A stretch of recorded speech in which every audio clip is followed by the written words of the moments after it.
기쁜 소식 전하는 바오로 딸. 안녕하세요. 책 읽어주는 수녀 성바오로 딸 수도회 강소영 마리아 수녀입니다. 권정생 선생님의 동화책은 가난하지만 선한 삶을 살며 세상을 이롭게 하는 생명들이 나옵니다. 오늘 읽어드릴 밥대기 죽대기는 바오로 딸에서 나온 권정생 선생님의 동화입니다. 사냥꾼에게 가족을 다 잃고 혼자 외롭게 사는 늑대 할머니가 달걀 2개로 손자들을 만들어 원수를 갚으려고 한다는 이야기로 시작되는데요. 엉뚱하지만 깊은 뜻이 있고 흥미진진하면서도 가슴이 따뜻해지는 밥대기와 죽대기, 그리고 우리 늑대 할머니의 활약을 만나보러 갈까요? 솔매골 골짜기 깊이 들어가면 더 들어갈 곳이 없어지는 막장에 오두막 한 채가 있습니다. 거기 나이 많은 할머니 한 분이 삽니다. 솔매골 마을에서도 심리가 훨씬 넘는 골짜기에서 할머니는 외롭지도 무섭지도 않은지 정말 용감한 할머니지요. 1년에 한두 번쯤 바깥 나들이를 하고 그 밖에는 혼자서 밭 메고 밥 짓고 빨래하고 흥얼흥얼 노래도 부르면서 삽니다. 하도 나들이를 안 하기 때문에 심리 바깥 마을 사람들도 그 골짜기에 누가 사는지 잘 모를 정도입니다. 뭐? 그 할머니는 진짜 사람이 아니고 늑대나 귀신이겠지. 언젠가 뭣도 모르고 골짜기까지 나무하러 갔다가 할머니를 봤는데 흡사 100년 묵은 여우 같더라. 맞았어. 틀림없이 사람이 아니라 여우 귀신일 거야. 마을 사람들은 가끔 그렇게 할머니 흉인지 두려움인지 짓거리며 떠들다가 금방 잊어버리곤 했습니다. 솔매골은 골짜기 이름처럼 소나무가 우거진 외딴 산골입니다. 봄이면 진달래가 소나무 숲 사이로 붉게 피고 산버들꽃도 핍니다. 등나무 덩굴이 흐드러지게 잎을 피우고 보라색 꽃을 피우면 골짜기가 온통 등꽃 향기로 가득해집니다. 산나리꽃이 송이 필 때는 소나무 숲 사이사이로 주황색 꽃들이 따갑도록 햇빛에 빛납니다. 좀 더 여름으로 철이 바뀌면 하얀 보랏빛 초롱꽃과 붓꽃도 핍니다. 할머니네 감나무에 땡감이 누릇누릇해질 땐 도라지꽃, 마타리꽃, 관암풀꽃, 잔대꽃이 다투어 핍니다. 골짜기 등성이로 여름 내 자란 보리둥나무는 새앙쥐 눈알 같은 열매가 달콤하게 익어 온통 가지가 휘어지게 열리기도 합니다. 떡갈나무, 은행나무, 산사나무 열매가 빨갛게 익고 단풍잎이 다 지고 나면 눈 내리는 겨울이 옵니다. 이때가 되면 아름드리 굴참나무 둥지에 사는 다람쥐들은 도토리를 주워 여기저기 구덩이를 파고 꼭꼭 숨겨둡니다. 겨울은 할머니네 오두막을 쓸쓸하게 합니다. 긴 겨울밤 할머니는 목화실을 까고 고치를 비벼 물레로 실을 잤습니다. 혼자서 긴 밤을 지내자면 일을 해야 합니다. 등잔불을 빤하게 켜놓았지만 적막하도록 조용합니다. 그해 할머니는 겨울 동안 곰곰이 생각했습니다. 아무래도 혼자 살기가 외로워진 걸까요? 긴 겨울이 가고 봄이 시작되었습니다. 할머니는 반년이 넘게 바깥 나들이를 안 하다가 큰 마음 먹고 장을 보러 나섰습니다. 지난해 봄부터 캐 모았던 약초랑 산나물을 보자기에 싸서 머리에 이었습니다. 십리길이 넘는 솔매골 마을까지 동동 걸음으로 걸었습니다. 마을 사람들이 할머니를 힐끗힐끗 쳐다봤지만 별로 마음 쓰지 않았습니다. 할머니는 장터를 한 바퀴 돌면서 이것저것 장을 보았습니다. 맨 처음에 꽁치 2마리를 샀습니다. 그리고 고무신 한 켤레도 샀습니다. 몸빼 바지도 하나 샀습니다. 조그만 호미도 하나 사고 낫도 한 자루 샀습니다. 맨 나중에 할머니는 식품 가게에 가서 달걀 2개를 샀습니다. 오늘 장에 온 목적은 바로 이 달걀을 사기 위한 것입니다. 그래서 달걀을 고를 때 한참이나 걸렸습니다. 요것저것 집어보고는 겨우 길쭉한 것 1개와 동글동글한 것 1개, 꼭 2개만 사서 비닐봉지에 조심조심 싸가지고 손에 들었습니다. 이날 밤 할머니는 오두막을 깨끗이 쓸고 닦은 다음 깨끗한 옷으로 갈아입었습니다. 그러고는 장에서 사온 달걀을 쑥과 마늘을 넣은 솥에다 삶았습니다. 삶은 달걀 2개를 물에다 깨끗이 씻고는 소반 위에 올려놓고 7번 절을 했습니다.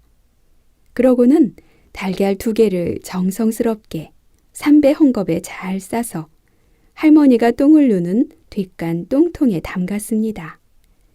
할머니는 하루 이틀 손가락을 꼽으면서 날짜를 세었습니다.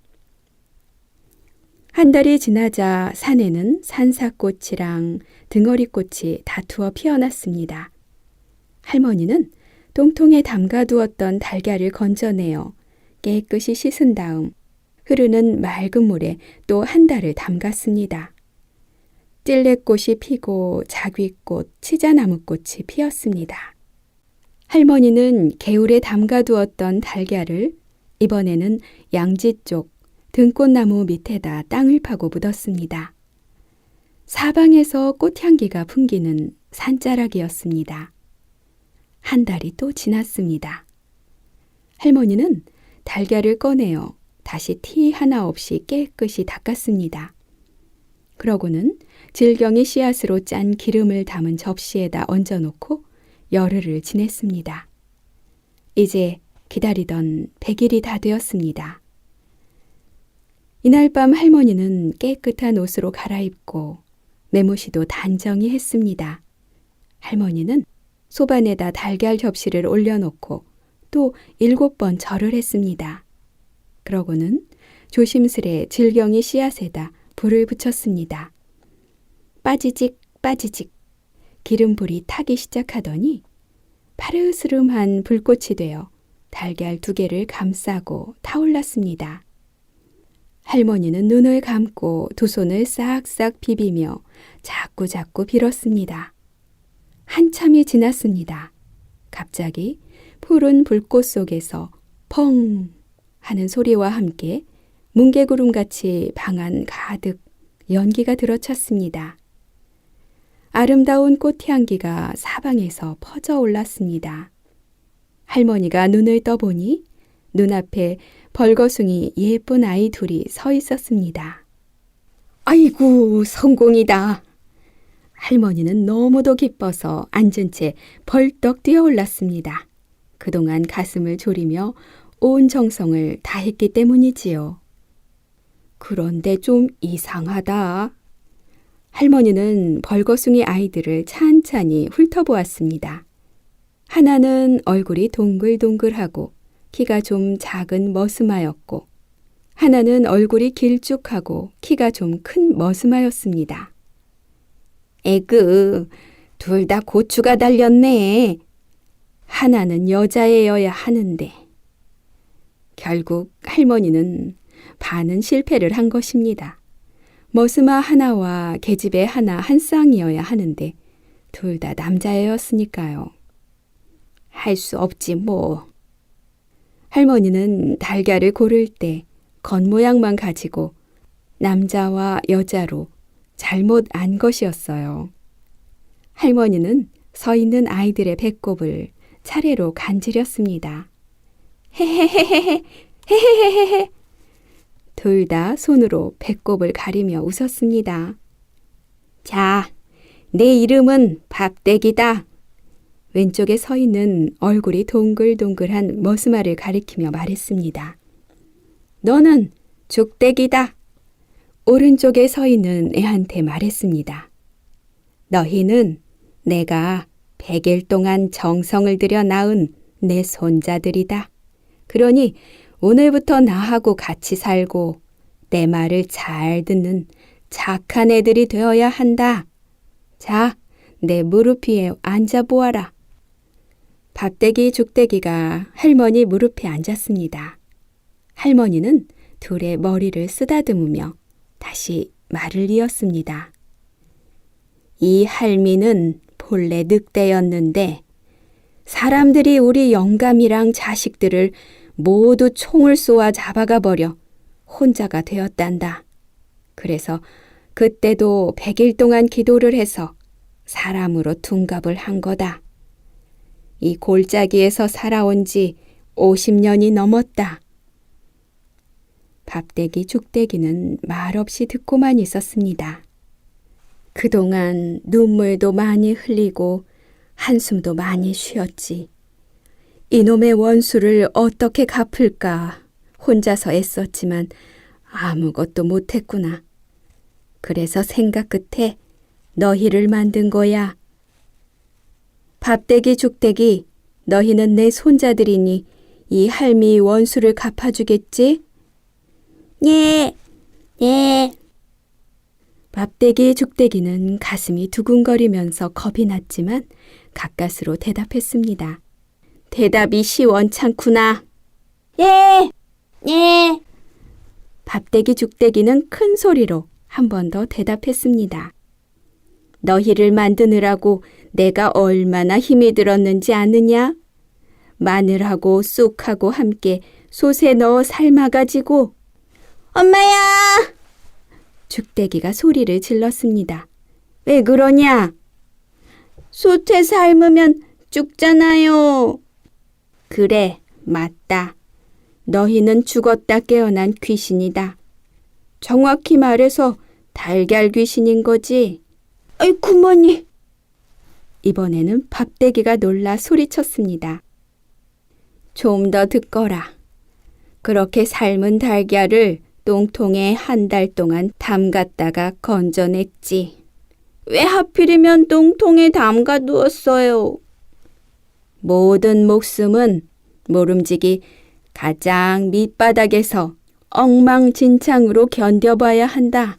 그래야 세상을 바로 알게 된단다. 똥통에 들어가 보지 못하면 똥통 같은 세상을 어떻게 이해하겠니? 그리고 이 더럽고 흉측한 세상을 어떻게 헤쳐나가겠느냐? 너희는 그렇게 모질고 야무져야 한다. 똥통에서 한 달 만에 건져내어 이번에는 깨끗한 개울물에 한 달 동안 담가두었지. 아무리 원수를 갚아야 할 달걀 귀신이지만 물처럼 깨끗하고 정직해야 하니까. 너희는 그러니까 저 흉측한 인간들처럼 비겁하거나 더러워서는 안 된다. 원수를 갚아도 정당하게 갚고 깨끗하게 행동해야 한다. 알았지? 네, 네. 밥대기 죽대기는 큰 소리로 대답했습니다. 그 다음 너희를 온갖 향기 나는 꽃나무 밑에 한 달 동안 묻어두었단다. 그러니까 너희는 꽃처럼 아름다운 귀신이 되어야 한다. 예쁘고 아름답고 그리고 꿀을 만들어 벌과 나비에게 나누어 주고 그렇게 따뜻한 마음씨를 가지라는 거다. 네, 네.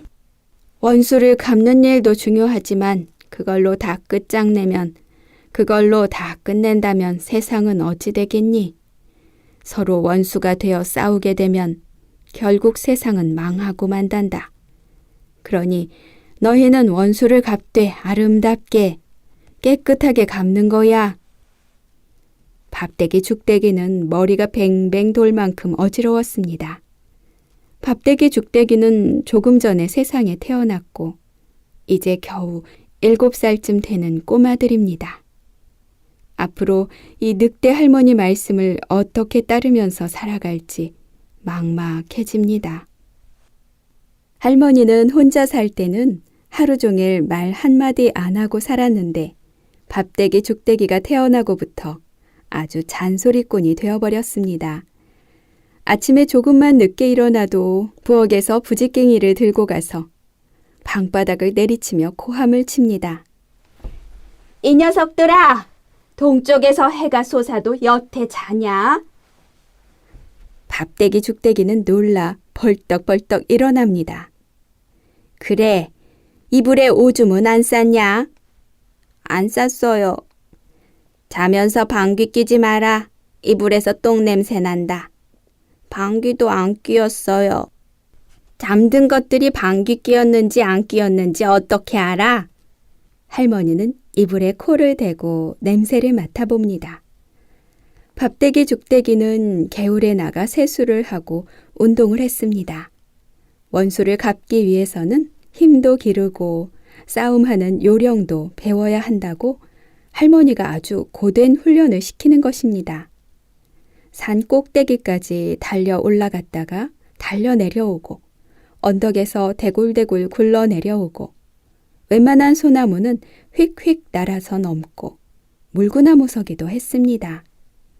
대신 할머니는 옥수수밥이랑 수수밥이지만 배불리 먹이고 가끔 장에 가서 꽁치도 사다 구워 먹이고 고등어도 사다 먹였습니다.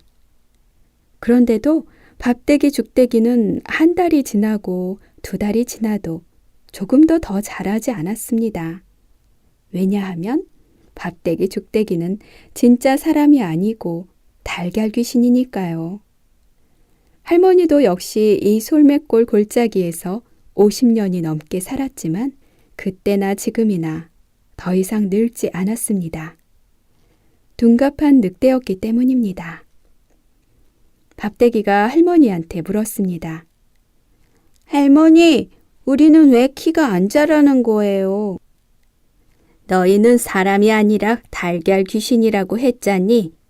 그러니 어떻게 더 자라겠니? 그럼 10년, 100년 있어도 마냥 요대로인 거예요? 그렇다니까. 아이쿠, 맙소사. 100년이 지나도 요대로 있으면 우린 장가도 못 가잖아요.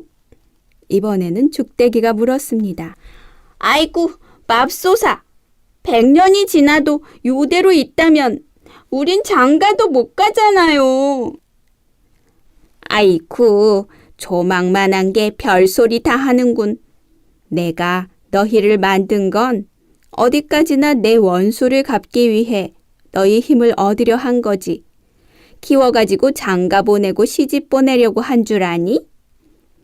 순전히 할머니 욕심 때문이에요. 그렇다고 해도 할 수 없지. 밥대기 죽대기는 마음이 이상해졌습니다. 왜냐하면 기껏해야 달걀 귀신이지만 이 세상에 이렇게 다시 태어나 살고 있는 것이 고맙기보다는 속았다는 기분이 들었기 때문입니다. 그럼 우리는 억울하잖아요. 죽대기가 또 물었습니다. 뭐가 억울하냐? 할머니는 화난 목소리로 말했습니다. 할머니, 원수를 왜 우리가 갚아야 하는 거예요? 난 그렇게 안 할래요. 나도 안 해요. 밥대기 죽대기는 아주 또랑또랑하게 말했습니다. 뭐야? 이것들이 참말 아무것도 모르는구나. 아무렴 내가 할미가 되어가지고 조그만 너희를 이용하려는 나쁜 할미인 줄 아냐? 내 원수는 너희 원수도 되고 이 세상 모든 짐승들의 원수도 되는 거다. 이 세상 인간들이 우리 짐승들을 어떻게 했는지 아니? 활로 쏘아 죽이고 총으로 쏘아 죽이고 덫을 놓고 독약을 놓고 산채로 잡아다 우리 안에 가두어 놓고 잡아먹고 부려먹고 온갖 나쁜 짓을 다 하고 있단다. 너희는 아직 몰라서 그렇지 내일이라도 나하고 현장에 가면 그걸 알 수 있을 게다. 이렇게 해서 다음 날 밥대기 죽대기는 할머니를 따라 읍내 장터에 갔습니다. 솔매골 골짜기를 처음 나가보는 것이어서 괜히 마음이 들떴습니다. 10리를 걸어 마을을 나가니 아주 넓은 길이 나왔습니다. 거기서 또 10리를 걸어 나가니 자동차가 다니는 큰 길이 나왔습니다. 밥대기 죽대기는 생전 처음으로 버스를 탔습니다. 할머니가 주머니에서 1,000원짜리 한 장을 내니까 운전사 아저씨가 200원을 거슬러 주었습니다. 왜 200원만 거슬러 주는 거요? 차비는 500원이잖소. 할머니가 운전사한테 퉁명스럽게 물었습니다. 애들 버스비도 내야 하잖아요. 운전사 아저씨는 퉁명스럽게 되물었습니다. 애들이 아직 5살밖에 안 됐는데 차비는 무슨 차비요? 뭐라고요? 이 애들이 5살이라고요? 저쪽 작은 애는 몰라도 이쪽에는 8살도 더 되어 보이는데요? 운전사 아저씨는 조금 길쭉하고 키가 큰 죽대기를 가리키며 말했습니다. 얘들은 쌍둥이요. 할머니가 그러니까 운전사는 그럼 둘 다 8살이겠군요. 차비 300원 더 내세요. 하는 것이었습니다. 뭐라고요? 사실 이 애들은 2달 전에 태어났단 말이요. 할머니가 그만 실수를 해버렸습니다. 화가 났기 때문에 그렇게 된 거지요. 가끔 할머니는 화가 나거나 아주 기분이 좋으면 이렇게 정직해집니다. 늑대가 늑대 모습을 감추고 보통 할머니로 살자면 절대로 정직하게 살 수는 없지 않겠어요? 모양도 가짜고 행동도 가짜고 말까지도 온통 거짓말이어야 합니다. 사람들 중에도 혹시 술에 취하거나 잠을 자면서 중얼중얼 말하는 소리를 들으면 보통 때와 다르게 말을 하지요. 술에 취하거나 졸리거나 할 때는 절대로 거짓말을 못합니다. 그러고 보면 이 세상 사람들도 늑대 할머니처럼 정신이 들어있을 땐 모두 거짓말을 하면서 사는지도 모릅니다. 기쁜 소식 전하는 바울